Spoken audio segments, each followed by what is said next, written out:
തമിഴ്നാട് പന്തല്ലൂരിൽ പുലിയുടെ ആക്രമണത്തിൽ 3 വയസ്സുകാരി കൊല്ലപ്പെട്ടതിൽ പ്രതിഷേധം തുടരുന്നു. ഉപ്പട്ടിയിൽ ഗൂഢല്ലൂർ കോഴിക്കോട് അന്തർ സംസ്ഥാന പാത ഇപ്പോൾ നാട്ടുകാർ ഉപരോധിക്കുകയാണ്. പന്തല്ലൂർ താലൂക്കിൽ ജനകീയ ഹർത്താൽ പുരോഗമിക്കുകയുമാണ്.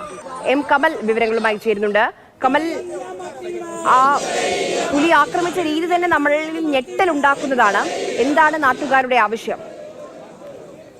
ആര്യ പറഞ്ഞതുപോലെ തന്നെ വളരെയധികം ഭീതി ജനിപ്പിക്കുന്ന ഒരു സംഭവമാണ് ഇന്നലെ ഉണ്ടായത് പന്തല്ലൂരിൽ.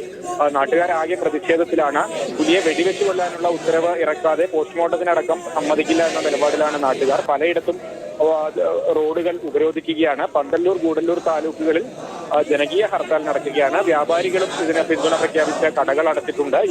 ഉപ്പട്ടി, ഈ കോഴിക്കോട് നിന്ന് വയനാട് വഴി ഗൂഡല്ലൂരിലേക്ക് പോകുന്ന അന്തർ സംസ്ഥാന പാതയിൽ ഉപ്പട്ടിയിൽ ജനങ്ങൾ റോഡ് ഉപരോധിക്കുന്നുണ്ട്. ഈ ആവശ്യം അംഗീകരിക്കുന്നതുവരെ റോഡ് ഉപരോധം തുടരുമെന്നാണ് അറിയിക്കുന്നത്. എന്താണെങ്കിലും അക്രമ സംഭവങ്ങളൊന്നും എവിടെ നിന്നും റിപ്പോർട്ട് ചെയ്തിട്ടില്ല. സമാധാനപരമായ പ്രതിഷേധമാണ് നടക്കുന്നത്.